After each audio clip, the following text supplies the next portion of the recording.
my loves, welcome back to my channel, or welcome to my channel if you are new here. Hi, hello-y, my name is Loey. As promised, this is part 2 of our 100 scariest TikToks of the year. You guys know I posted a ton of spooky, scary TikToks in 2024, and I thought it could be fun to take a look at the ones that I found the most interesting and the scariest. I'll have part 1 linked down below if you missed it, but for now, let's get into the second half of these scary videos. Oh, this is terrifying. This is from Orissakelly. This poster was training one night with her crossbow when she heard footsteps.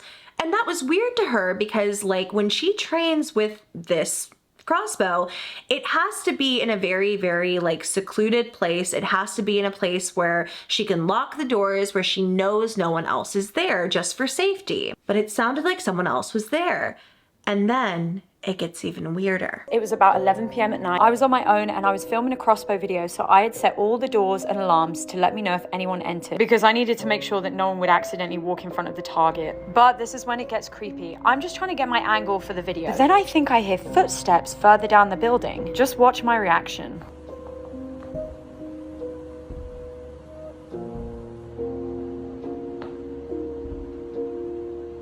It really sounded like there was someone walking through the building. But this is when things get super, super creepy. Just keep an eye on the curtain in the corner. Right, that's one. Ugh. Is it me or does it look like someone's pulling that back? Now. And the crazy thing is I had no idea until I sat down and edited this video in the studio on my own, and I freaked out. In the video, you can literally see the curtains move to the side as if somebody has moved them and is just peeking around the corner, but nobody is there. And the poster says she didn't even notice until she edited the video back, which had to be so spooky. She's still certain no one else was in that building and now believes it probably was a paranormal experience. Let's talk about the face by the moon. And I've got a lot to say about this one. Videos of a man's giant face in the sky have been going viral on TikTok for a while now, basically like the last month. And mostly they stem from the account Incognitogamingtv, who showcases a face by the moon. Now, the first time I watched this, I couldn't see the face, and then it finally registered to me, and I was like, oh, that is a face next to the moon. You can literally see what looks like a big stone face. Everyone in the comments was talking about, like, could this be a titan, like God themselves? Like what is it, an angel? Is it like something else? Are we being monitored by something? It's worth noting that this guy was shooting all of these videos in Kentucky as well. There are others, but I'm just gonna show this one because the face is the same in pretty much every single one of them. And it is creepy, don't get me wrong. You can see all these details. You can see the face illuminated by the moon. You can see like veins or cracks in the skin. You can see the nose, you can see a mouth. However, this person seems like a very skilled editor.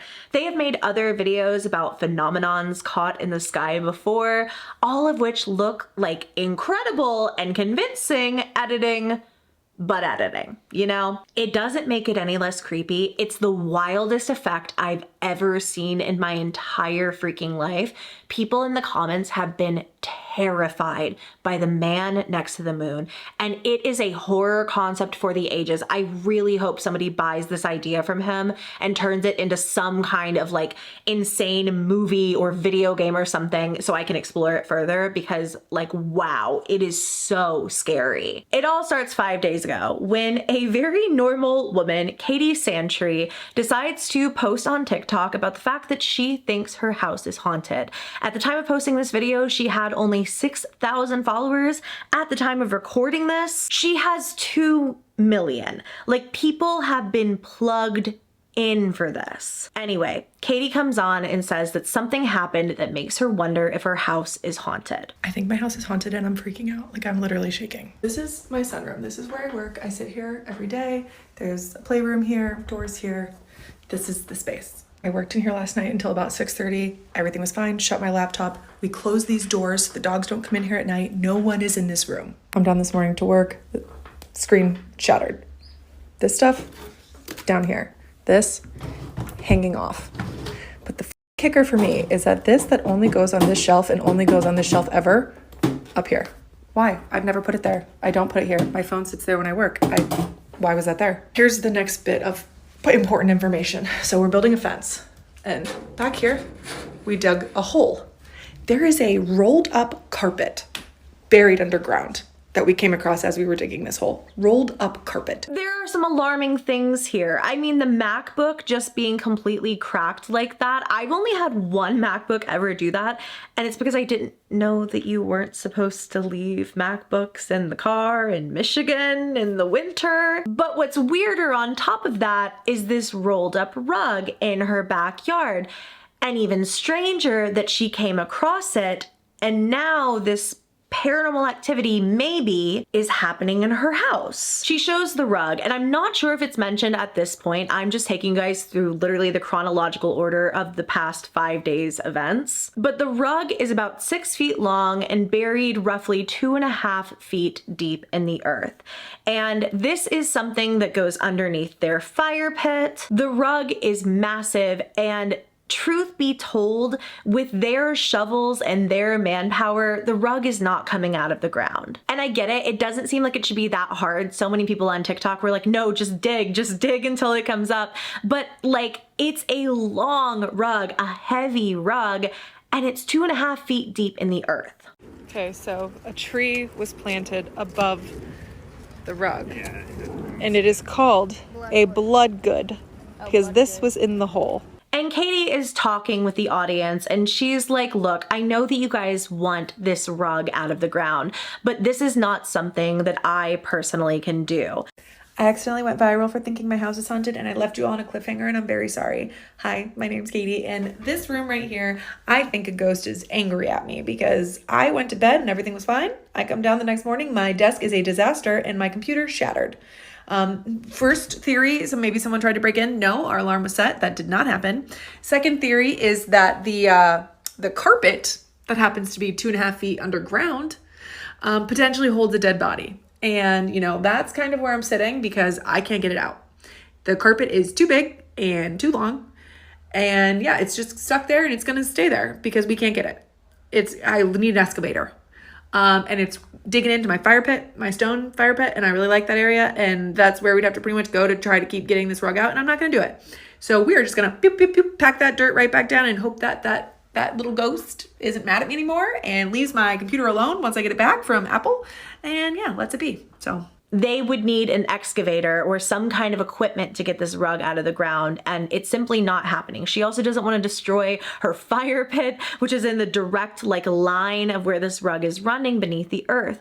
But people are still on top of her about this, and I would say that at this point there are pretty mixed opinions. There was a tree planted on top of the rug, and I'm not sure what it was called, but the kind of tree that it was, some people said it was used as a memorial tree, so some people are thinking maybe it's someone's pet rolled up in the rug that they buried. While others went on to say, girl, that paranormal activity in your house was to let you know that somebody was back there buried, rolled up in a rug. You need to turn this over to the police. And really, with no other options, the poster does in fact decide, okay, I'm gonna call the police. Okay, I finally did it. I called the police. They're sending someone here. I called and I said, hey, I don't know if this matters, but there is a rug buried underground at my house, a few feet under. And a few people I know, you guys, and actually 2 police officers who I know who are not actually in this county but other counties have suggested I call you. And she told me she's going to send a police officer over here. So TBD.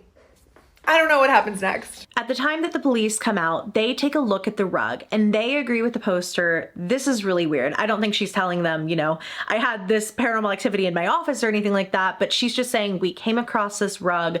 Don't know if this is something important. We can't get it out ourselves. Police take a look at it. They say, this is weird, but we have no guarantee that there is anything down here. There's no sign of foul play. There's no suspicion on our part.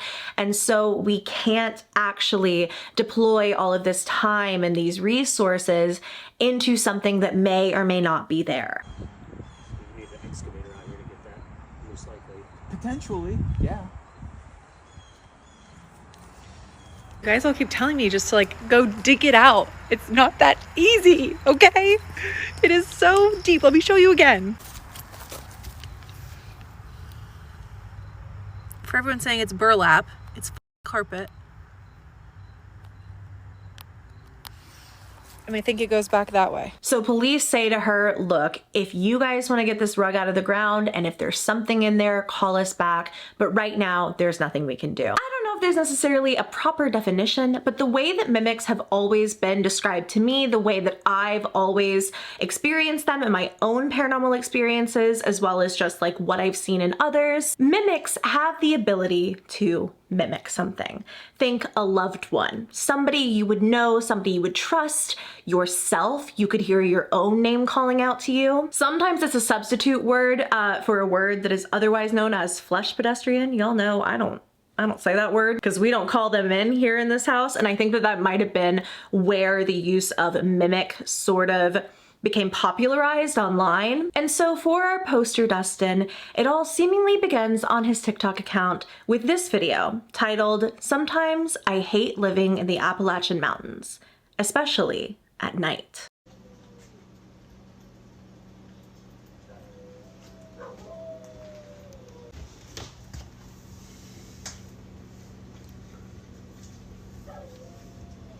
Those were not Dustin's dogs. Dustin doesn't know where those dogs came from. And while this could have been explained away somewhat easily, a lot of people really resonated with this video and found it creepy. And it wound up being the first of a long series of TikToks focused on a mimic that began to haunt Dustin. The next video is titled "Sounds Outside Again in the Appalachian Mountains." So it's 2 o'clock in the morning again, and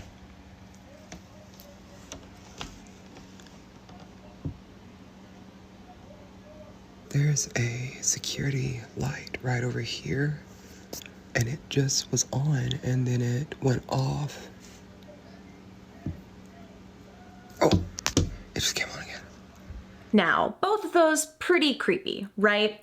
But by the third video is where I think that things really start to change course for the truly terrifying. The iconic trail mix video. Every single time one of you guys tags me in this video, I'm like, the Dustin trail mix video. What a classic. Dustin is responding to a comment that says, "Baby, if you heard it, no you didn't.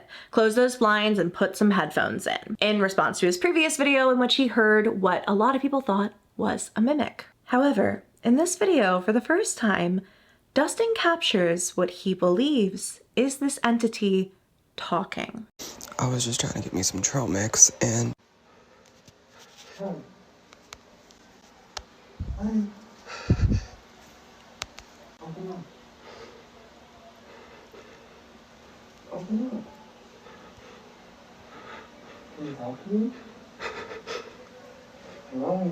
And to me, what this sounds like is that it's mimicking his voice, that it's talking to him as himself, trying to lure him into a false sense of safety to open the door. But following this is another terrifying video titled "It Tried to Get Inside Tonight," in which we hear, of course, this entity trying to get inside, but we also see something.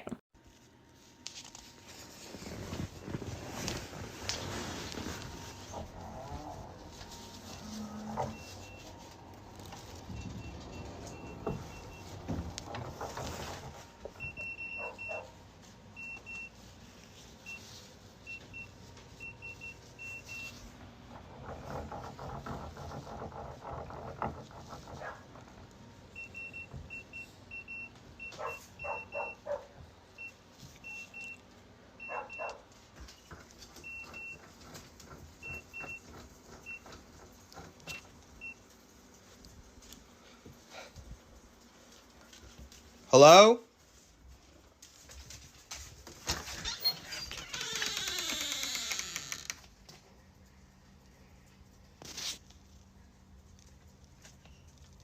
Now, in looking at this shadow, it kind of just looks like a person, like somebody in a large hoodie or something like that, but they of course disappear and run off as soon as Dustin tries to open the door. Now, Dustin, my beloved, the #1 rule is don't open the door. Don't open the door. Don't open the door because you can let it inside. It tried to get inside, sure, but you never know what you're letting in when you have a paranormal experience outside and you willingly open the door to it. And seemingly it got worse from here, with this video in which Dustin hears what sounds like something on the roof.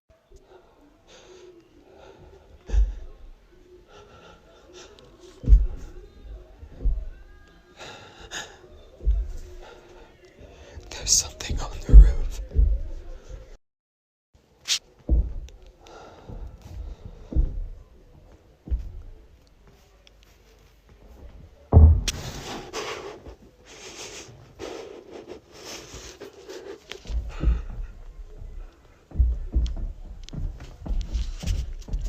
And then we have this video in which the mimic is trying to convince Dustin to let it in. And luckily he's learned his lesson from last time, but the video gets pretty weird. Everybody last time got fucking pissed at me. Open the door. Because I opened the door, so I'm not going to do that this time, but it's back. Help me.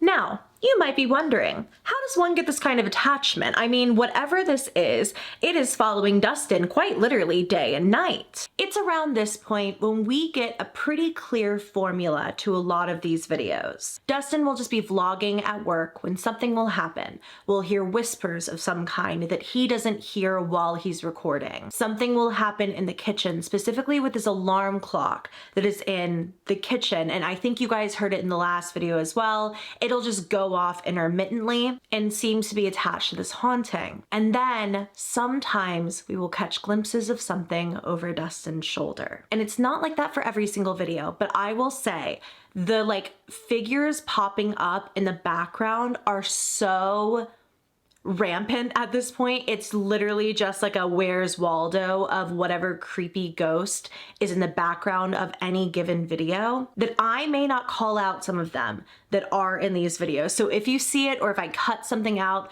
please know. For me, this series is like Haunting of Hill House levels of hidden ghosts. They're just sometimes really hard to catch. I'm at work again tonight.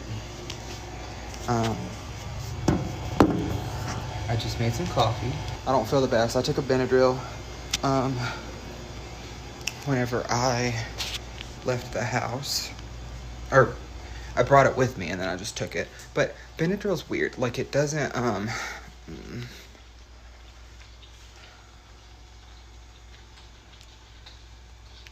It's raining outside too, so that, of course. What was I saying? Oh, so Benadryl has a weird effect on me. It doesn't make me sleepy or anything. So, I don't think, it shouldn't affect me at all. But, okay guys, look at my fake sanity. Okay, I stole it from my sister. She don't know about it yet, so shh. But I'm gonna go get some ice in it and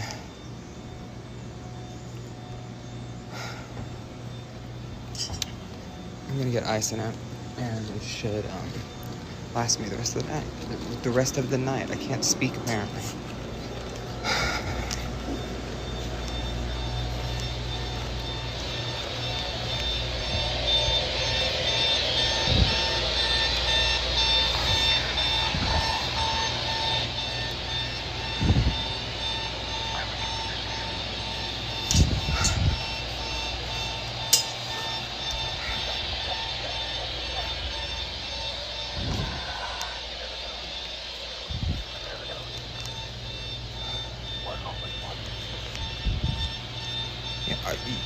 y'all are seeing this, right? It's literally not.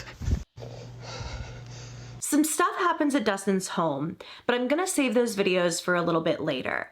Around this time, unfortunately, is when Dustin gets doxxed. That's not part of a storyline. It's not storytelling. He genuinely got doxxed. And once again, I said this in my first video, but if you are doxing someone over scary videos on the internet, I literally hope you step on a Lego with every single step you take for the rest of your life. That's just so stupid. But he does get doxxed. And so when you hear him talk about that in this video, that's where it comes from. But essentially, Dustin says that his manager had this random guy come into the hotel and ask for him. Manager shows him the security camera footage and he's like, I don't know who that is. We gotta lock this place down real quick. I wanna make sure every fucking door in here is locked. Because give me a second to check everything and then I'll kind of fill you guys in, like what's going on. Hell, if they're up there, let them go ahead and get me because I ain't coming up there to see. I came in, I've been off the last couple of days, right? And I pretty much just slept, if I'm being honest. And so I come in and my manager goes and she's just like, you know, how was your days off? Blah, blah, blah. We were talking. And then she's like I explained to her kind of a little bit about the doxing because she mentioned that she's been having a couple of like creepy phone calls regarding me. And she just said like it was, you know, just a couple of different phone calls, kind of creepy. But she kind of was like, well, it's just people, you know, whatever. Then she said that like some of them was just very weird, like just people like breathing and stuff like that. I don't know. Anyways, she was sitting right here, like on this couch. She was sitting on the couch. She said she was just chilling, doing her thing. A guy comes in and she said he was like medium build and had like dark hair. And she said that he comes in, she didn't see a car, anything like that. He's like, is Dustin here? And she was like, no, he's not here yet. And he was like, oh, okay, I needed to talk to him. And she was like, yeah, he's not here yet. And he was like, okay, turns around, walks out, okay? She said that he walks out and then she watched, he kind of like went down the side of the building and then went around back, like to the back of the building. She said he was like in all like black and stuff. He had like a black hat, all this stuff. I told her, I was like, that is kind of weird because anybody who knows me knows like when I work and stuff like that. So then I was like, well, like, what did he look like? Da-da-da. And she's like, well, we have cameras. So we go back there, we're looking at the cameras, like the footage and stuff. She pointed out, she's like, oh, that's him. So we like stop and like look at the footage and I was like, I don't know who that is. I don't recognize him at all. I don't know if it is the doxer, like the person who doxed me. I don't know if it's somebody who saw the video that the person doxed me with. I'm a little freaked out if I'm being honest. Okay, so here's just lounging. It happens at 19. Oh.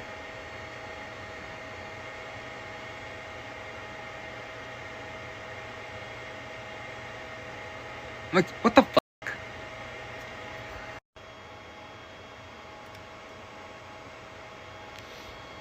That's him. What the fuck?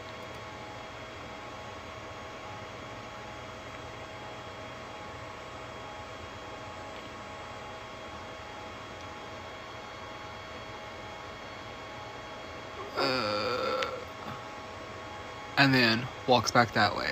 And she's like, what the hell was that? And to be fair to this video, I included it in here, but I don't know whether it's part of the story or if it's genuine. And once again, if you are someone who doxes people on the internet because they are telling a scary story, I hope both sides of your pillows are warm every night for the rest of your life. The reason I included it, the reason that I was like, I feel like it's part of this story, is the video that follows after, titled, I got this creepy phone call at work. Sorry, could you repeat that? Hello? Hello? Are you alone tonight? No, there's somebody, I'm looking at you right now. All alone at the front desk. Alone in this big hotel. A hotel with a lot of doors. Did you make sure they're all locked? Wait, you can see me right now? You know, this is harassment, and I'm sure that the police would love to hear about it. Always watching. Threats of police make us laugh. We are afraid of nothing. The truth will be revealed soon enough, and you will suffer.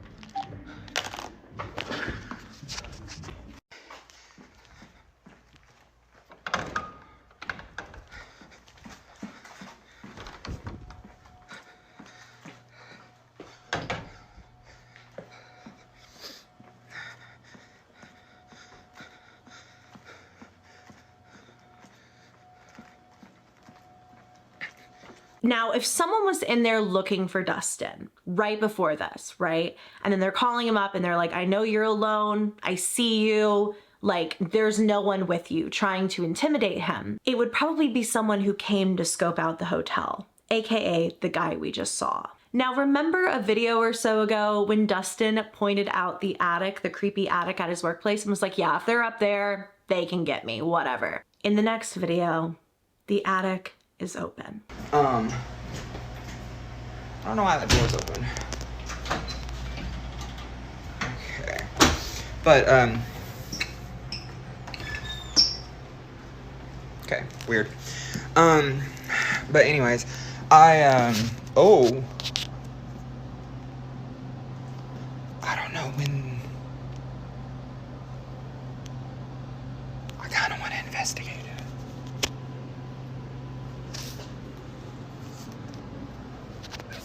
Can y'all see anything? We might just, you know. Oh. And then somebody stacked up these chairs right here. Jesus. Like, I think I'm losing it. I really do. Because. Wait. Anyways. Oh. I need to find a flashlight so we can try to.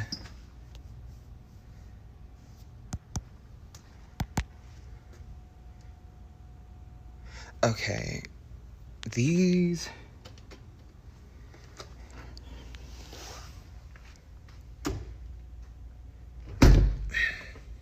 These lights were just off. Oh,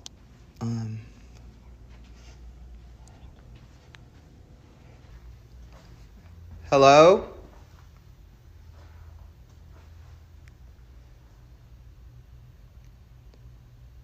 Hello? Okay, if somebody is in here.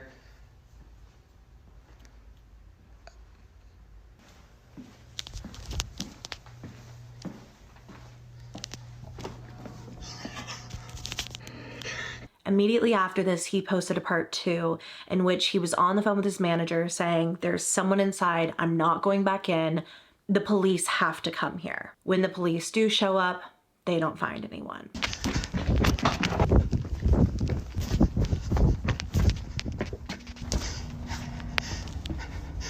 No, I don't care. You can send somebody. No, you're not listening to me. There was somebody in the hotel. No, not a guest.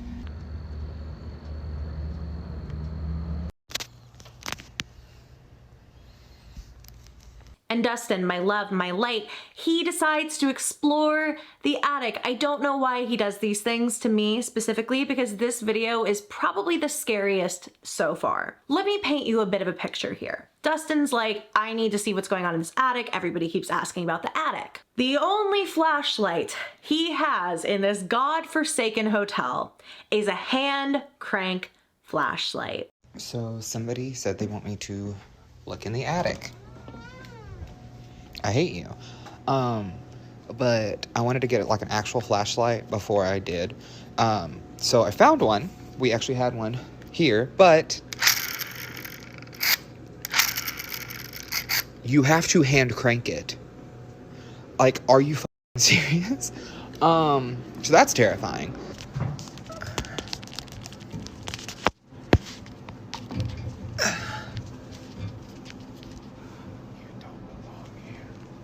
Oh, I hate it. Oh, I didn't realize that I had flipped you guys around either.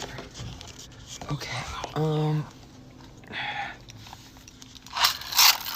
hi. Hold on, let me set y'all somewhere. because I don't want to fall. Okay.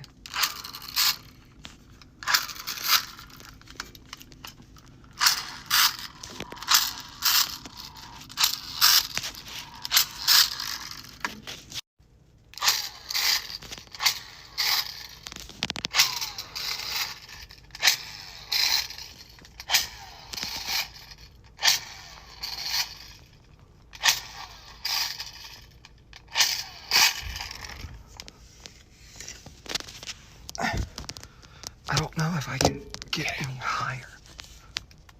I don't want to.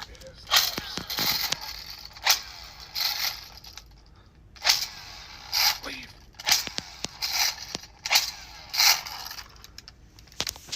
Okay. So I'm getting down.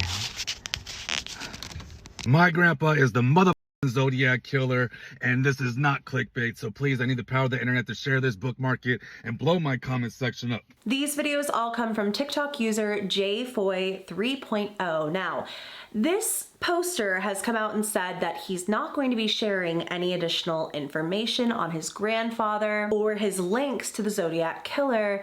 And I believe that's because he's basically in talks with companies who are very interested in doing something with this story. So I kind of wanted to get on this one now because I think that we're going to be hearing a lot more about it very soon. A little disclaimer, because I've never really done something like this. This is all just information that came straight from the grandson of this man's mouth. I am not accusing anyone of anything, but also this guy's grandfather is passed away and he had some things to say about his character that maybe it wouldn't matter even if the man did think I was accusing him of being the Zodiac killer. But still, this is all just because I think it's fascinating, because I think it's creepy, and because the case of the Zodiac killer is so fascinating and terrifying to me because it is unsolved to this day. The first of these videos is sitting at a whopping 11 million views at the time of my recording this, and in it, the poster says that he believes his grandfather is the Zodiac killer. What's more than that, though, is that apparently internet sleuths have been throwing around his grandfather, Richard Hoffman's name, for years. I want to start off by saying this is not just based off physical appearance. I typed in my grandpa's name on Google the other day, and to my surprise, internet sleuths have been throwing my grandpa's name around for years, connecting him as the Zodiac mother killer. As you can see here in all these pictures on the screen somewhere, that it looks exactly like my grandpa. Let's talk about it. My grandpa was a Vallejo police officer. Yes, the same area where the Zodiac killer's killings took place. Let's move forward. Let's talk about the Darlene Sharon murder. Let me tell you, this is not in any order, but the more evidence I give you, you are going to be convinced that my grandpa is in fact the Zodiac killer. Let's just start at the basics. Who is the Zodiac killer? Obviously we don't know, but that name has been given as a pseudonym to a serial killer who was predominantly operating in the 1960s in the Northern California, San Francisco Bay-ish area. He has 5 confirmed dead victims, 2 injured victims who did survive, but he has claimed a whopping 37 victims as his own, though they have not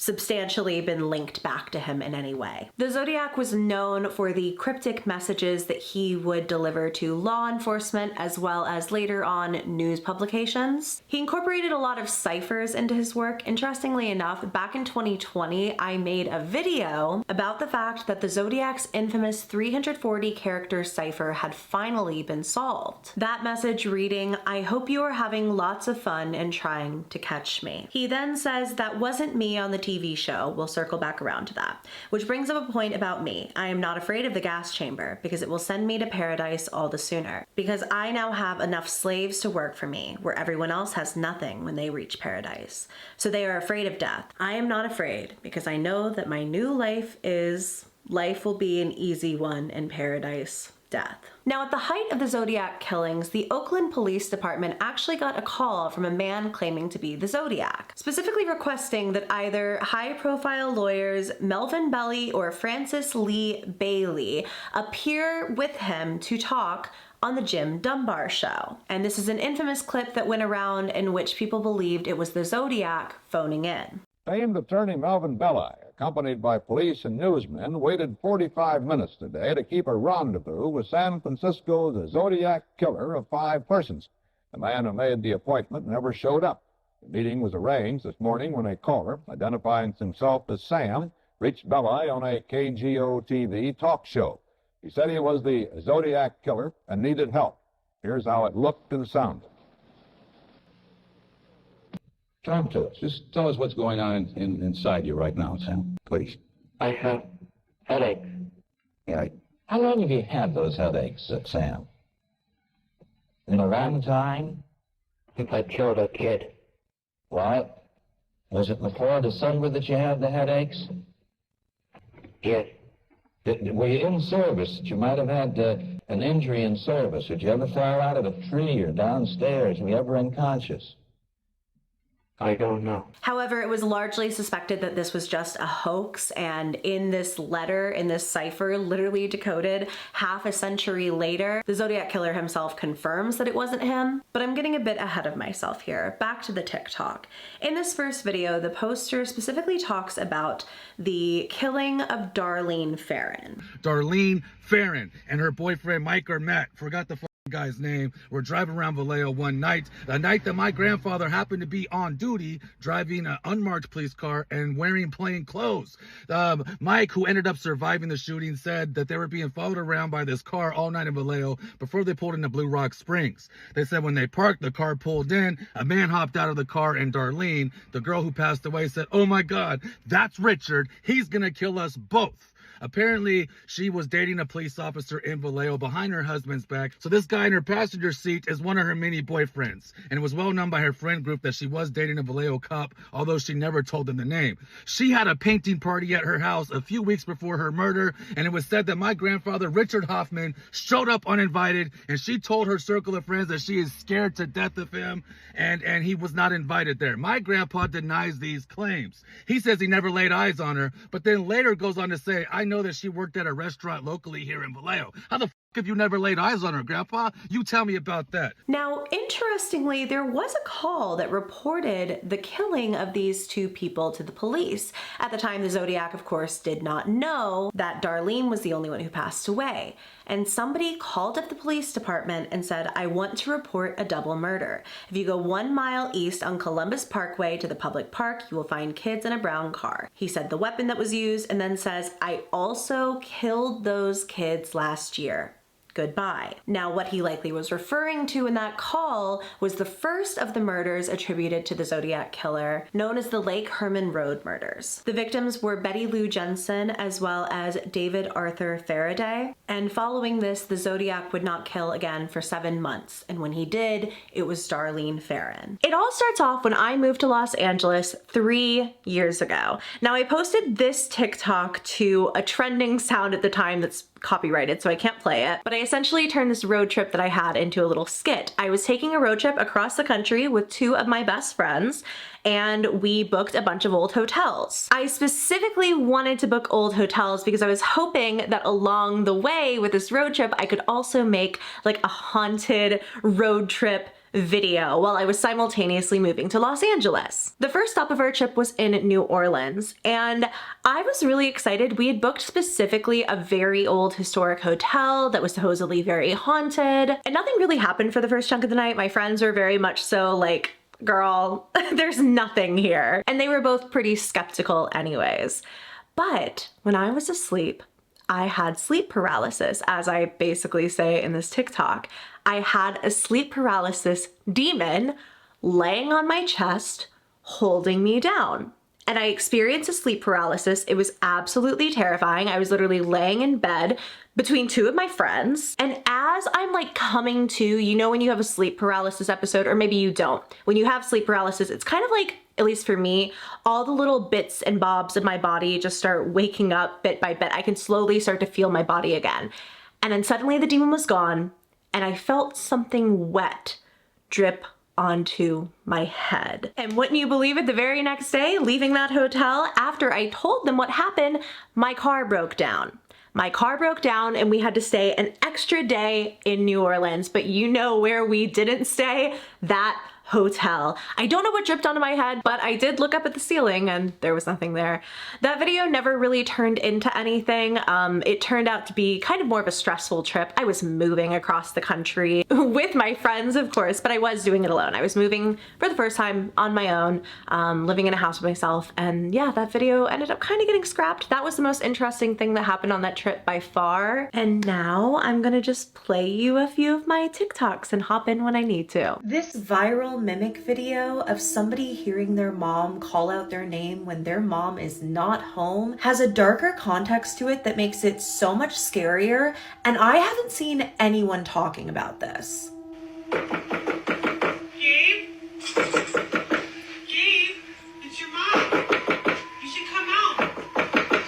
You've been there for so long. Gabe? Gabe, it's your mother.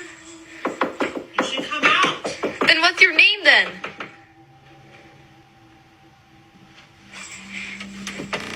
The video was posted in 2023 by TikTok user Stuckinafakereality. And after this experience, whatever this thing was apparently came back. This time using a different but equally familiar voice. Gabe, come out.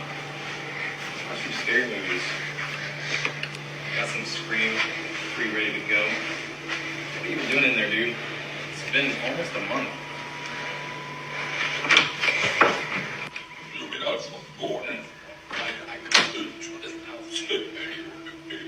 Now, all of these posts are hashtagged with ARG, aka alternate reality game, so it's safe to say that Gabe is not claiming that any of this is actually real, but I've heard it circling with a theory that it happened in the Appalachian Mountains, that it's a mimic, while the true story is a little bit weirder, because whatever this was, it basically found Gabe in the back rooms. Stay spooky, friends. This might be the scariest video I've ever seen on TikTok.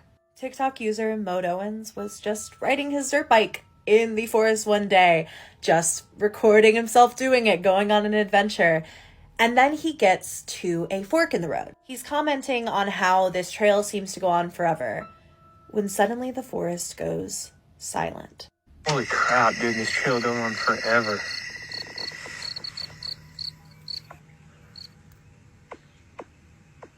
It just got really quiet really fast.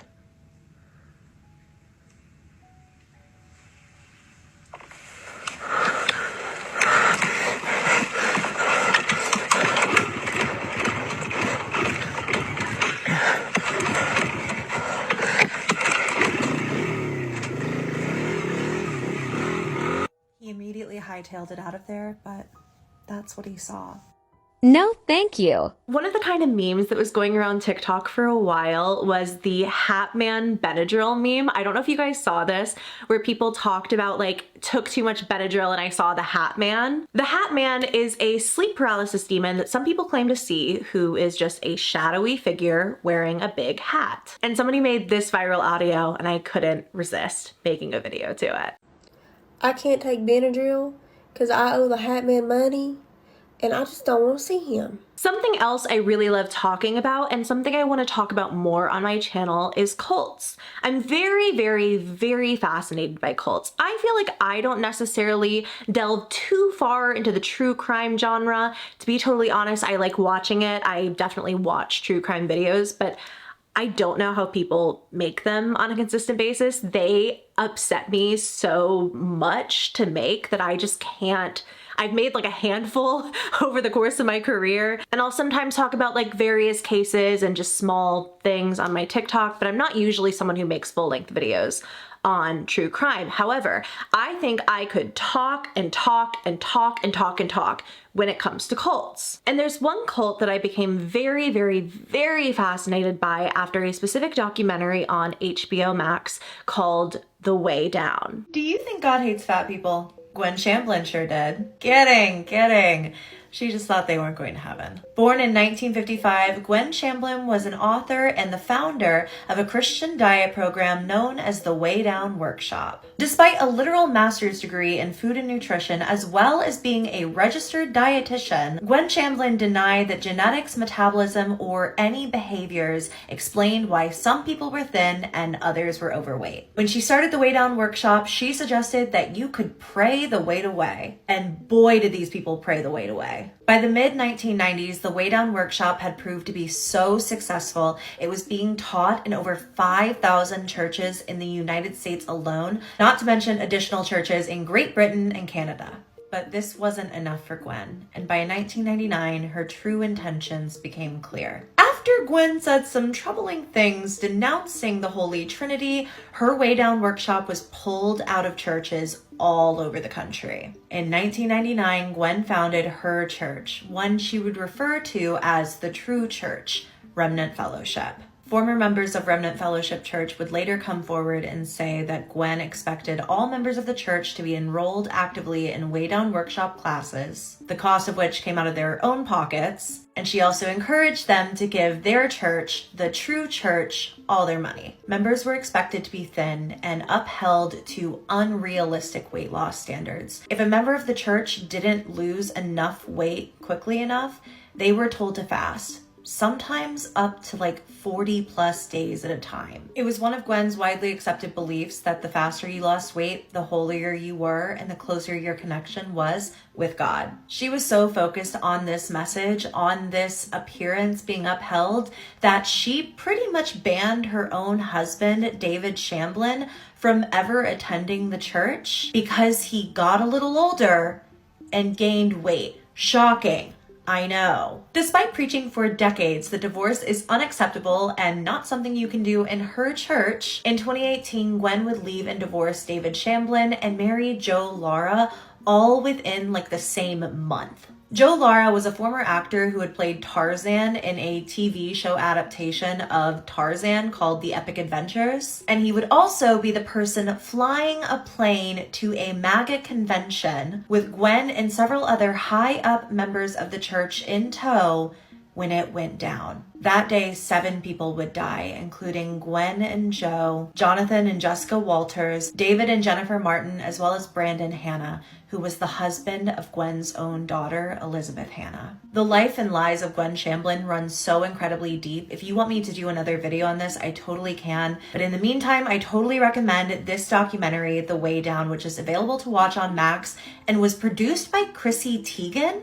Isn't that wild? I didn't know that till like today. But that's a little bit about Gwen Shamblin and the infamous weight loss cult of the Way Down Workshop and Remnant Fellowship Church. That was one of my favorite TikToks I've ever made. I absolutely am fascinated by that story, by Gwen Shamblin, by everything that she did. She was a terrible person who did absolutely terrible things. There's so much I didn't even mention in that video that is just so graphic and terrible, and she had weird views on how to raise children. So I could always go more in depth on that in a video if you guys would like, but I did make a full-length video about the next TikTok I'm going to show you, which is all about the Living Word Fellowship.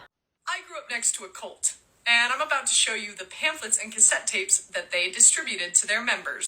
What you just watched was a snippet from a now viral TikTok coming from the user WWSCD, who grew up across the street from a cult known as the Living Word Fellowship.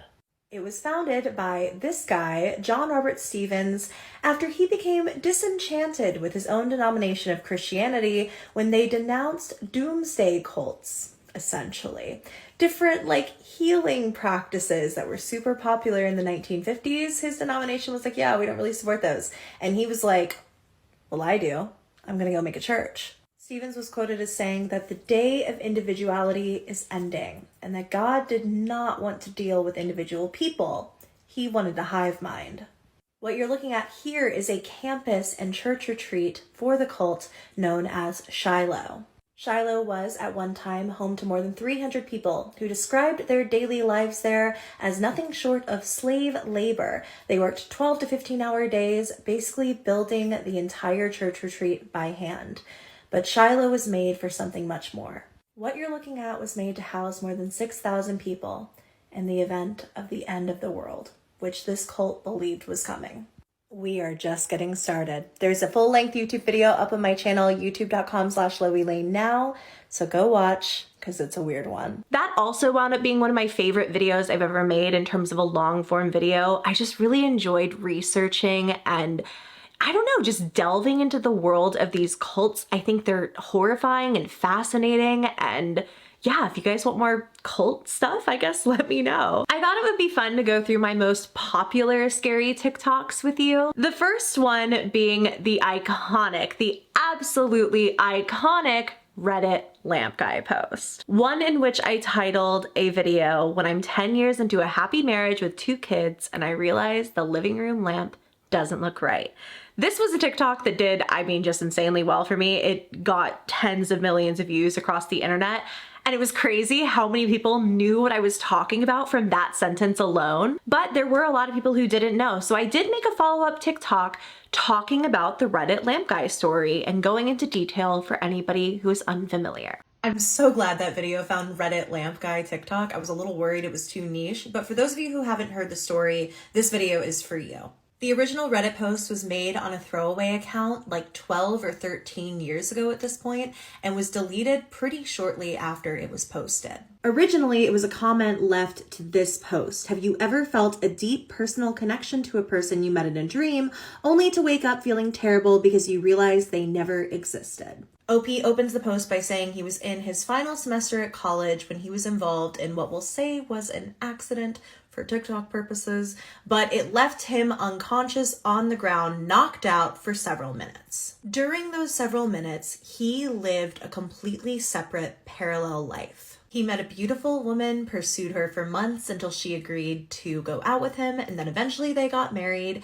and had a daughter. Shortly after this as well, they also had a son. This guy loved his wife, loved his family, and everything was perfect until the lamp sent it all tumbling down. One day while sitting on the couch, I noticed that the perspective of the lamp was odd, like inverted.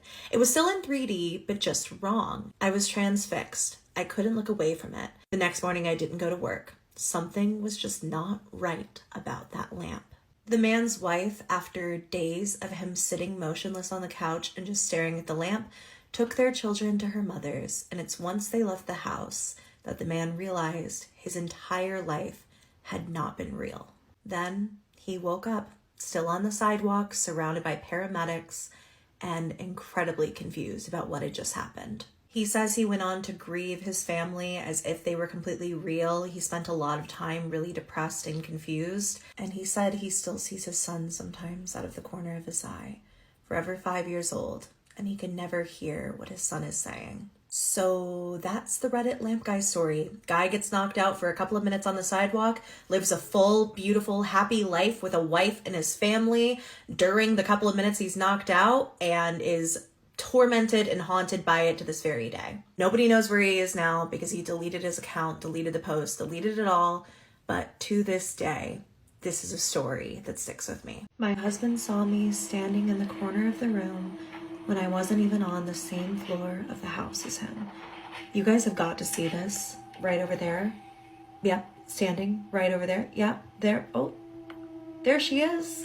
Yeah, that is not me. And by me, I mean the original poster of this video, Morgahauntings. Morg is from the Appalachian Mountains, and this is not the first time that she has posted what seems to be something mimicking her. I'm freezing. Pretty. Oh, God. I'm a spell. What'd you say? I said, oh, God. Bye. Ciao. Another time, she even caught her own voice calling out to her while home alone.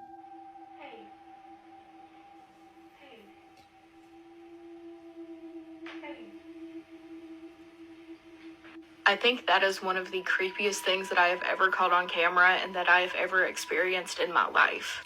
Morg has posted so much of her haunting. Whatever this is has also mimicked her husband and showed up as him when he isn't around. The whole thing is terrifying, but you'll have to check out Morg if you want to see the rest of her haunting. We're the reason you should not come to Alaska. Hello, my name is Urban. I am one of the Urbanamerica people.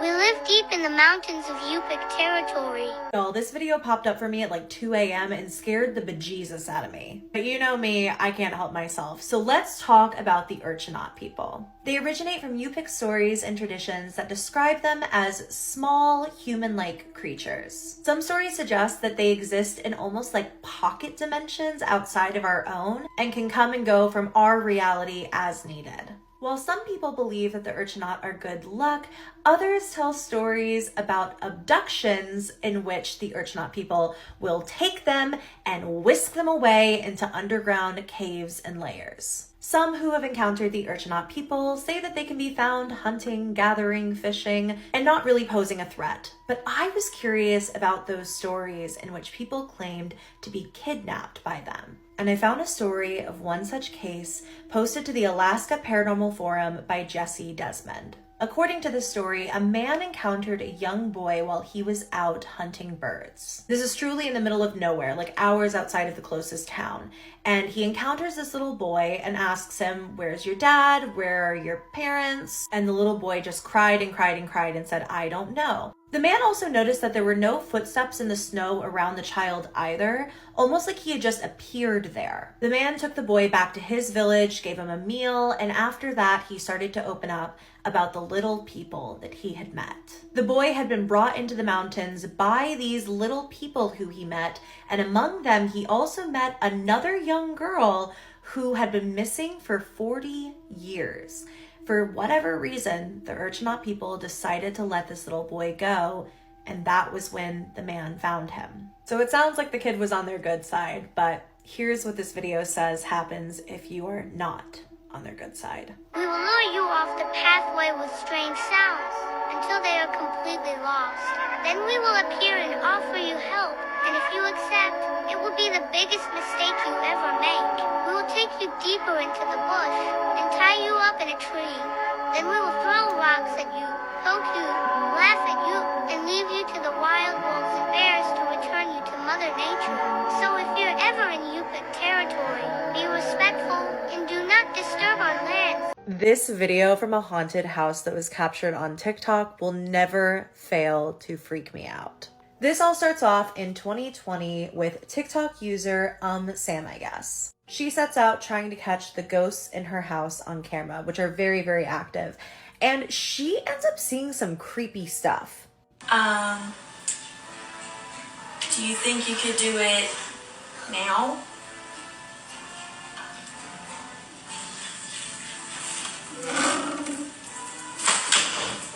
She goes on to prove that nothing is behind the door, nobody's there. And that is creepy. It happened on command, but it gets so much scarier in these videos. Sam is completely home alone one day when this happens. Hearing like all of this. You hear that? I don't know where it's coming from, and I've looked everywhere. I don't know where the sound is coming from.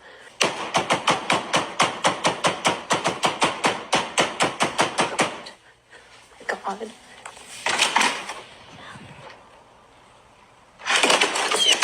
In the comments, people were literally saying you can see the door shaking as something is pounding on it and nothing is in there.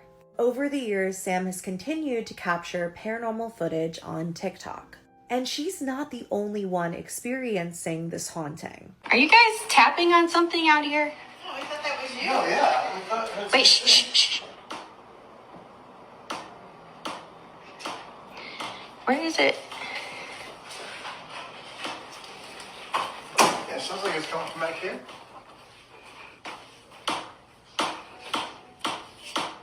The shower?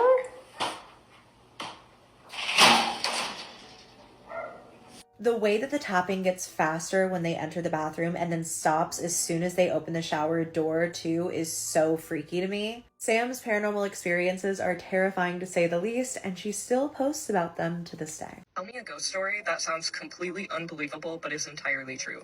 I've been thinking about this story so much with baby reindeer going viral, but this is my most unexplainable ghost story, I think, and it happened on my 16th birthday. I grew up in an incredibly haunted farmhouse in the middle of nowhere in Georgia.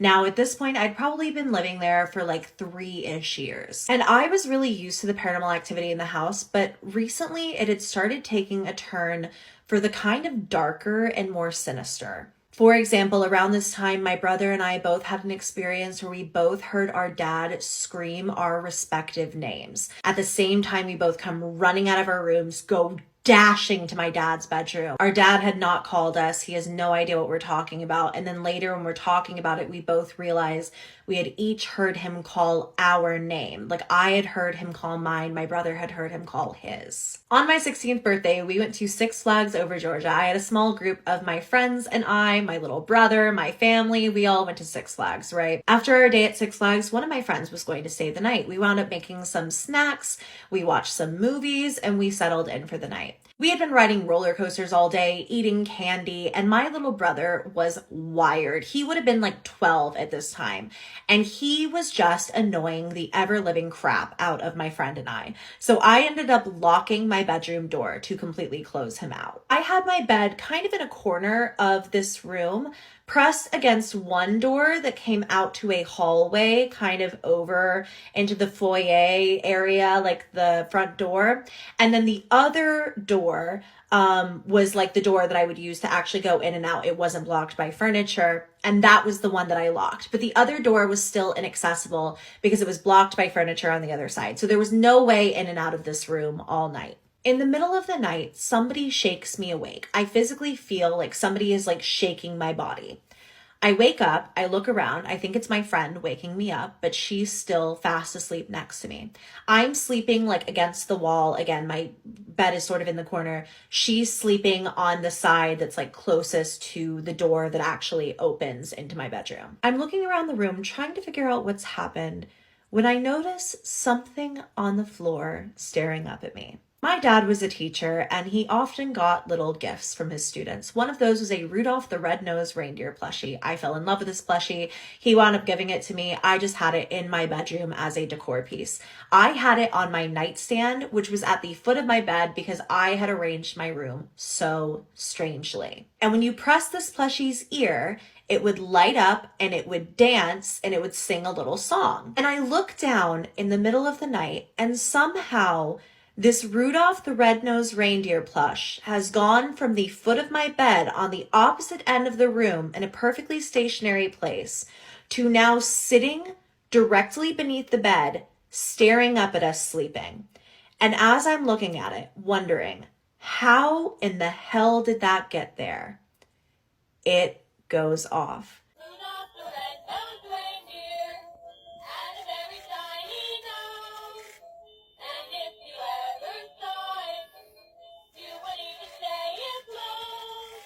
I screamed. I screamed at the top of my lungs, which woke up my friend, who also screamed. And then my brother came running to the door, tried to open it, but remember, it's locked. I unlocked the door, I let my brother in, and all three of us are just sitting there staring at the Rudolph the Red-Nosed Reindeer plushie, which has now just gone completely silent, and it doesn't do it again. My brother went to the living room, put it in there, and it didn't go off again for the rest of the night. I will never be able to get the image of that toy looking up at me out of my head. I cannot explain it to you, but the way that it was positioned, the way that it was sitting on the floor, staring up at where we were sleeping, it was like parallel with our faces. But it's just one of those things where I know it wasn't there when I went to sleep. I know exactly where that plushie was when I went to bed. And from there, the paranormal activity just got worse and worse and worse. Next up is a video from one of my mutuals named Emily Doll on TikTok. I can't say her username, but she posted about something super tragic, but also just something I kind of can't believe I haven't heard about yet. And that was the fact that a woman passed away during a routine BBL surgery she was getting in Turkey. And after that surgery, some of her organs were missing. This British mom went to go get a Brazilian butt lift in Turkey. She ended up passing away, and when an autopsy was done, her organs were missing. These doctors were trying to push her to get a mommy MOT, which is tummy tuck, liposuction, and a Brazilian butt lift. Honestly, they were really pressuring her. They're like, we're going to cover your flight, we're going to cover your hotel, we'll get you food. They were really adamant about suggesting all three. Her sister was with her, and after she found out she died, she was refused access to her body. She was eventually examined in the UK, and large parts of her brain, lungs, and heart were missing. Very obvious that this was purposeful because the heart, brain, and lungs are one of the biggest indicators of cause of death. Turkey said no evidence of trauma was found. We handed the body untouched to the coroner's office. Lie, lie, lie, lie, lie, lies! You can't blame her for taking up this kind of an opportunity. I mean, even I'd probably struggle with saying no. I've heard a lot of people say they had good experiences getting plastic surgery and butt lifts and stuff in Turkey. You guys better not say that this is her fault at all, because tons of people get BBL surgeries and they do not end up with their organs missing. You have to remember that going through surgery is one of the most vulnerable things that you ever do with your body, because you completely trust a doctor. So she completely trusted these doctors. They were very good and very convincing. So don't blame her for trusting a doctor. That's what you're supposed to do. It's crazy because I've heard so much about like medical tourism in the past year. I don't know if it's just the current state of health insurance in the United States. I mean, it's crazy that for the same price as a procedure you might get in the US, you could fully take a vacation to Turkey, plan out an itinerary of things to do, have a whole 2-week vacation, and get that procedure done in Turkey for like a fraction of the price of what it costs in the United States. But things like this happening are so terrifying, and you just never know. No matter how much research you put into a place you're gonna go, you have no idea what people's intentions are.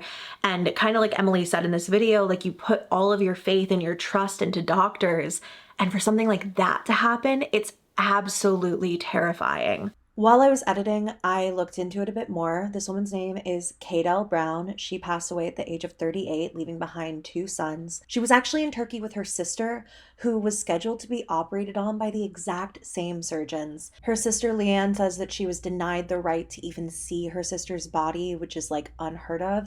There's no resolution to this as far as I understand, but I will keep you guys updated. Oh my god, this video is from Roxana Habibi, and I cannot believe how terrifying her babysitting experience was. After the kids that she's babysitting have gone to bed, she hears a voice that shouldn't be in the house. And I go to the bathroom, walk out into the kitchen, turn on the lights, and I hear like the faintest, hey. Didn't sound like a kid's voice. Also, the sound was coming in a different direction, and I'm like thinking to myself, like, oh my god, what like a plot of a scary movie. Like the babysitter has like a home invader try to get into the house. So I like start putting dishes away. I'm like, you know, haha. And then I hear like a really faint knock, and I'm like, was that like an ice machine? Like, what was that sound? And at this point, I'm like getting freaked out. So I'm like creeping around the side of the living room to try to see who's outside. They don't have one of those little like eyelets in the door or whatever, peepholes. So I like sneak around the side of the house, and I look out a window, and I just see like a man standing at the door, like a middle-aged man. And so I like just go back into the other wing of the house. She was really spooked, so she got up to check, but luckily there was no one there, at least in this video. But she goes on to say that she saw a man standing there. She quickly tries to text the mother of the children that she's babysitting. No answer. They're not picking up the phone. She's trying to call. She doesn't know what to do. When she comes back to the kitchen and she's sending another text to the mom, she looks up, and now there is a woman standing in the window. I look up, and there's just a woman staring at me through the window. Like a middle-aged woman just staring at me. And so we look at each other, and she just starts walking away. Basically, this woman just like walked onto the street, got into a car, and drove away. Still can't get a hold of Mom or Dad. And obviously this is completely terrifying. There were a lot of comments and questions of why is TikTok hearing about this and not the police? And the poster made some response videos that you can go watch if you want some answers to that. The mother of the children went on to apologize for not being available when the babysitter called and also said that she did everything right. So ultimately I'm glad that nobody was hurt here, but this would be a truly terrifying thing to experience. Now Joan.milbs kind of unlocked something for me because she posted a video with a caption, "When I'm going about my day and I'm suddenly haunted by the memory of the 1993 Teenage Mutant Ninja Turtle costumes when they went on auction." What is she talking about, you wonder? Oh, just this. Just that, right. No, they've seen better days. I follow this guy on TikTok named Joshua Harris, another amazing account if you want some spooky stuff for spooky season. He collects spirit animatronics specifically and will go back in his collection or just in the archives of spirit Halloween animatronics and stuff over the years, and he'll talk about them. What I've learned is that animatronics, as well as like costumes like this one, often will use materials that are not exactly made to withstand decades of rotting. Most of the time I think it's due to latex, so I thought these were so creepy. It then led me down a bit of a rabbit hole, and I then discovered, here's something terrifying for you, the puppet for Hoggle from Labyrinth was in some lost luggage for ages and was eventually found rotting. And oh my God, that is obviously way worse. It's always so sad to see pieces of like historic cinema and media history fall to a state like this. I did a video last year around spooky season about 10 like abandoned or missing animatronics. It wasn't a huge hit, but that is something I'm so personally interested in. But I just wanted to show you this. If you have another example of this kind of absolute horror, let me know down below. This mimic experience comes from a TikToker named Valeria.eros. I really hope I'm saying that correctly. Now, this poster has 7 million followers on TikTok for good reason. They do the most incredible makeup looks you have ever seen, like so talented. But I say this to emphasize, this is not their normal content. One day when Valeria is home alone, she hears something outside of her room. I swear there's someone outside my room.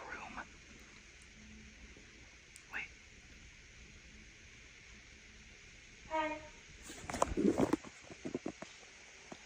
Hey.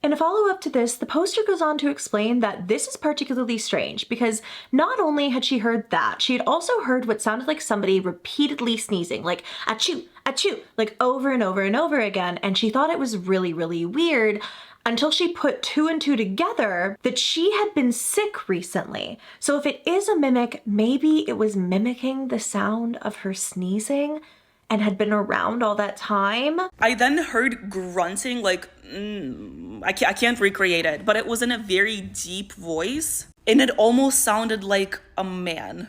I didn't hear any words being said, just the sneezing and the grunting. I'm like, maybe there is an intruder in my house, because like the sneezing and the grunting was so clear. Like it was unmistakable, like person. And so I turned on the lights in my house and I went around like checking all of the doors, making sure that there's no one like hiding in my house. And I didn't find anyone, like there was nobody there. But also recently I've been seeing a lot of weird, unexplainable shadows around my apartment. Like I'm gonna be sitting in my living room watching TV, and then in my peripheral, I'm gonna see like someone pass through the kitchen. And if whatever was sneezing was a mimic, it kind of makes sense because I recently got really sick. And the entire time I was sick, I only stayed in the living room and I was like sneezing and coughing and I had like a runny nose and I was like not feeling really good.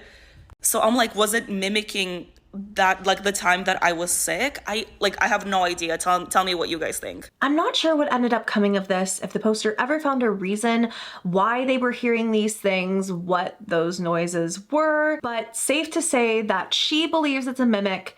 And honestly, I kind of do too. And this mimic video comes from a poster who has been experiencing one when he closes late night at the store he works at. Oh, nope, I just got touched. Nope. Okay, so I'm here at work. Bro, I'm telling you, you heard that, right? I'm closing. And I'm like hearing stuff, bruh. I'm like closing right now, and I'm hearing, bruh, come on, man.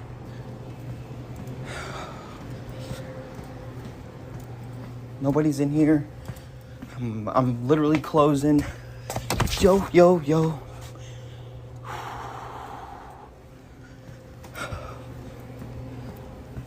I don't know what's going on with this thing, but it's been like really active here lately. Just wanted to show you guys. There's nobody in the store but me.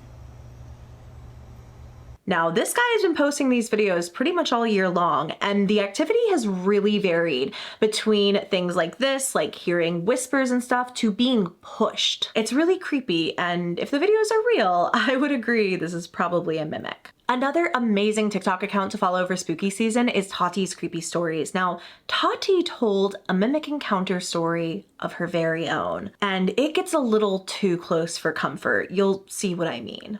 So I had a mimic encounter this morning, which is the reason why I'm telling the story outside and not in there.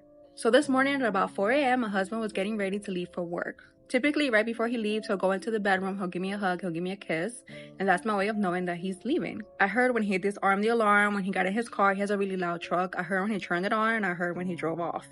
At about 6 a.m., I see him walking back into the bedroom. My first thought was that he must have forgotten something. He does work about an hour away, so I figured he probably got all the way to work and realized he forgot something and had to drive all the way back. I see when he walks into the bedroom, and right next to where I'm laying down, like there's like a side table, we had a bag with like a bunch of snacks, protein bars, etc. He goes over there, he starts going through the bag, but he's being like extremely loud about it, like just fumbling, and I hear all the crickling of all the wrappers and stuff. So I kind of look in his direction and say, just take the whole bag, like just take the whole bag with you. He then turns around, walks over to me, gets this close to my face. Mind you, the room is still pretty dark. He gets this close to my face, kisses me, gives me like a really tight hug, and as he's like moving away, he just disappears. Like in a flicker, like a flash, he's just gone. I'm there kind of looking around like, what just happened? Like he was literally just here. And I look down and I see the bag of snacks that were on the table are now on my lap. So I didn't dream it. I didn't imagine it. Like something literally moved that object from that table to me, came to me, and then disappeared. That is one of the scariest videos I've ever watched in my life. That's one of the scariest stories. I literally have chills. Like, not kissed by the mimic. Literally, please, not kissed by the mimic. What was the point of that? I don't think there's been a follow-up to this, but again, Tati tells amazing scary stories, so as everyone else will be, I'll have her listed down below. Still, what do you guys think this was? Because I don't think there's like a rational explanation. It wasn't her husband, so what was it? Like this one from Bnovaxx saying, this is not my mom. She left early to leave something at church. If she really was my mom, she has the key to open the door.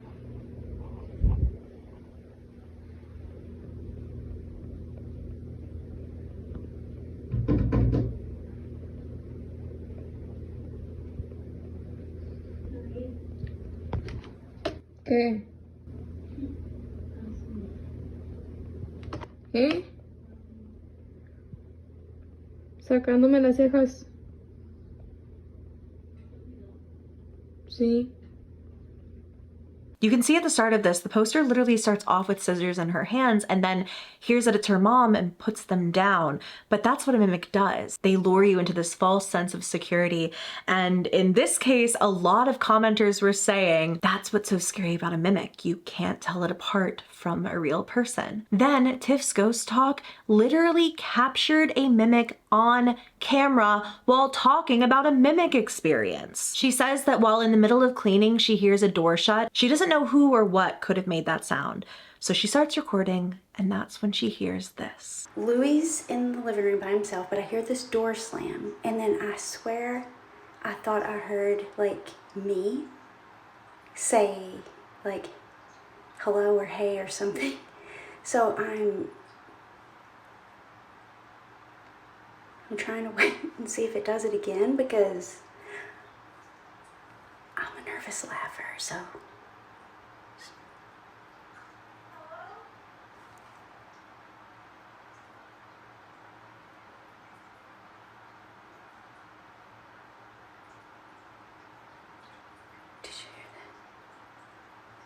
Literally what sounds like her own voice calling out to her. And Tiff is one of those, again, who has amazing scary content on her page. I don't know if she ever followed up on this one, but her home is definitely haunted, like absolutely. The last mimic video I want to show you is from Bad Hunter Izzy. My daughter got me stressing, y'all. She had nerve. She comes downstairs. Mind you, I'm downstairs. She's all the way upstairs in her room. She talking about something. Why every time I turn around, you talk in my ear and run away? She's like, I hear you talking to me, and then every time I turn around, you're not here. I said, no, you don't. And he's like, that simply didn't happen, and then took a shot in the middle of this story, which if I was a parent would be my exact reaction, I fear. My kids come to me, start talking about ghosts like that, I don't know how I'm gonna handle it either. But anyway, his kid is adamant that he just kept coming up to her, talking in her ear, and then running off. She's up in her room again. And I'm just chilling downstairs. She's like, why you keep smelling me? I'm like, what are you talking about? She said, why you keep smelling me? I said, I didn't smell you. Like, cause I'm like, girl, you just came back. I ain't smell you. She's like, no, I was upstairs in my room. You just keep on doing this. I'm like, whoo. She like, from in the closet. I said, look at them. No, that ain't happening. Not from inside the closet. Oh my God, you guys know my general rule of thumb. You believe pets and you believe kids when they seem to experience something supernatural. I truly believe that they can pick up on things that us jaded adults really can't. At the end of the day, these mimic videos are so interesting to me. I recently did a poll on one of my live streams in which I was asking you guys about things that scare you the most for an upcoming project I'm working on. And it was crazy to me that in terms of an entity, mimics won by a landslide. Like 64% of my audience that night of like over 1,000 people thought that mimics were scarier than anything else. I get why they're so terrifying, and I also understand why there are so many of these videos online right now of mimics being caught on camera and people sharing their mimic stories and stuff like that. I think that they're becoming more and more common. The thing about them is that they are the easiest thing in the world to fake.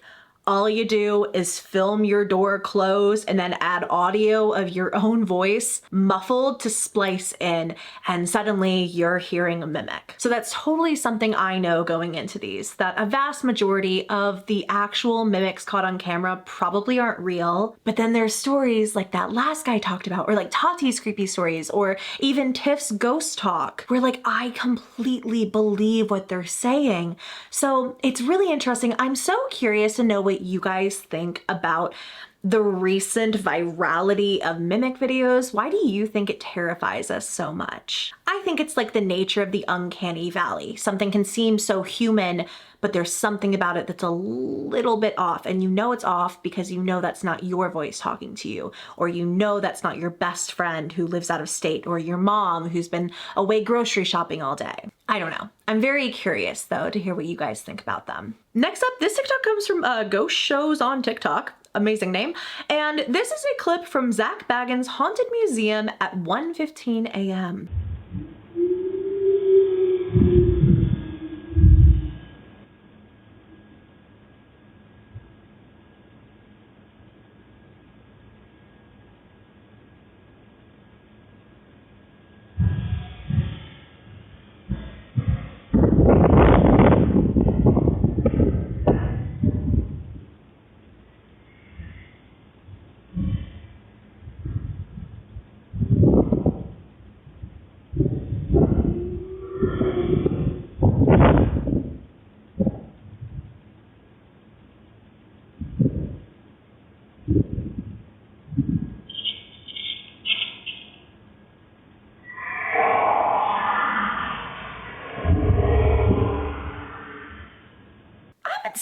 stuff about the Haunted Museum popping back up recently. People filming their before and afters, like they're going through some kind of Halloween haunted house or something like that. I will say that as somebody who was there about 5-ish years ago, it is one of the most uncomfortable energies I've ever sat in. There's definitely some stuff there for sure. It's not for the faint of heart, and I truly don't know, even though I think it would do really well online, I don't know if I would even go back. So I totally believe that this video was something all right. I am super fascinated by cults. This is something I think you guys have really learned about me. I feel like I need to make more cult related content because it is one of those things that I can study and research for hours and hours and hours. But one cult I've never really dived into is the cult behind the Shen Yun performances. And a TikToker named Workplacedoodles has started sharing her experiences and videos and stories from her time in this cult. Finding old videos of me while I was in a cult. For anyone who doesn't know, I was in the cult that runs Shen Yun.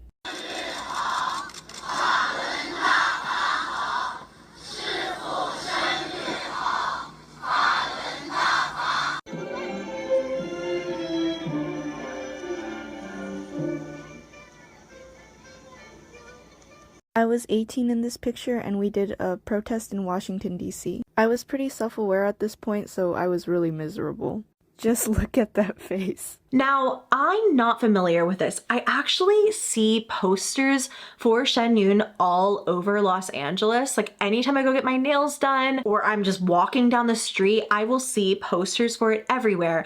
I've considered going to it in past years. I had no idea it was a cult actually until I think this past year. But I've also never seen a performance. I don't know anything about it. So I found this TikTok really useful. It's from the same poster, Workplacedoodles, and was in response to another person's TikTok saying it's hard to make a review for Shen Yun because it's so wild. I watched every single production of Shen Yun from 2008 to 2022 multiple times, so now you don't have to. I was in the religious cult that produces Shen Yun, so it wasn't exactly a choice, but that's besides the point.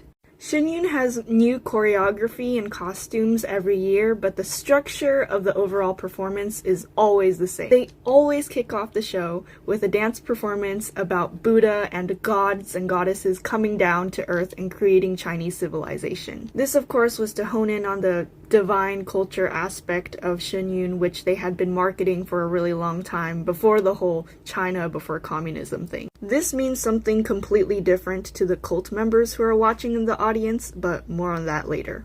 So after the first performance, the MCs will come out and introduce themselves. The female one always speaks Chinese and the male one always speaks English. They introduce Shen Yun, they talk about the performance a little bit, and then they introduce the next set. So that's kind of the structure of the whole show. It's just a series of random dance choreographies that don't have much of a storyline connecting all of them. It sounds like some performances are different from others. Some years are a little more tame, while others contain more propaganda, for lack of a better word. And our poster says there are really 2 propaganda performances in the entire show. So she's gonna explain what those are. So the story always takes place in modern day China. There is a man or a woman who is practicing Falun Gong, the cult, which is banned in China, by the way. So they're doing the exercises in the park, everything is fine and dandy, things are going great until suddenly, boom, storm clouds, and the communist police come in and arrest the practitioner of the cult very forcefully, throws them in jail and starts beating the shit out of them. And then, all of a sudden, gods come down into the prison cell and scare the communist police away. And everything is great. Propaganda performance number 2, the big finale, right before the end of the show. So again, the cult members are practicing the meditation exercises in the park in modern day China when suddenly communist police come in and start beating the shit out of everybody.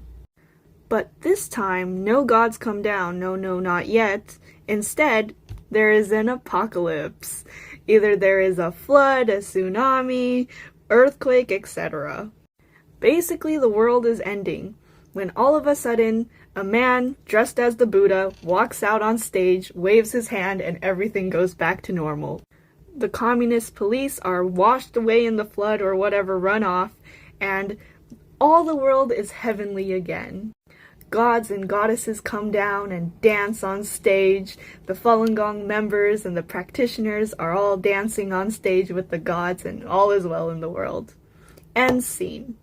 But what you normies don't know is that the Buddha guy who walks on stage is supposed to be our cult leader. The cult members believe that they themselves are gods and goddesses reincarnated, coming down to earth to save normal people like you from eternal suffering and damnation. All the people who watch Shinyun are being saved. I found this so fascinating. Again, this is a cult I don't know very much about, and I think it's so powerful and amazing to hear from people who actually lived through their experiences in that cult. I had no idea it was banned in China. I had no idea about any of the ideals, I guess, that they hold, which still seem kind of vague to me, like they just want to save people from the apocalypse or whatever, and their leader can just basically tell it, no, actually go away. I don't know. I really want to learn more about this though, and I think that Workplacedoodles is a phenomenal place to start if you want to hear more firsthand testimonials from somebody who lived through it. Thank you guys so much for watching. That is it for my scariest TikToks of 2024. I really hope you all enjoyed. If you did, go ahead and give me a thumbs up. Please subscribe to the channel if you haven't already. I want to say an extra special thank you to my subscribers who are members of the channel. If you want to join the channel memberships and get extra members exclusive perks like members only videos, polls to help me decide on future video topics, and other cool stuff, you can click that little join button somewhere around the screen. We would love to have you. An extra special thank you to my VIP loves for their continued and generous support of the channel. I love and appreciate you all very much. I love you all very much, and I will see you in my next video. Bye.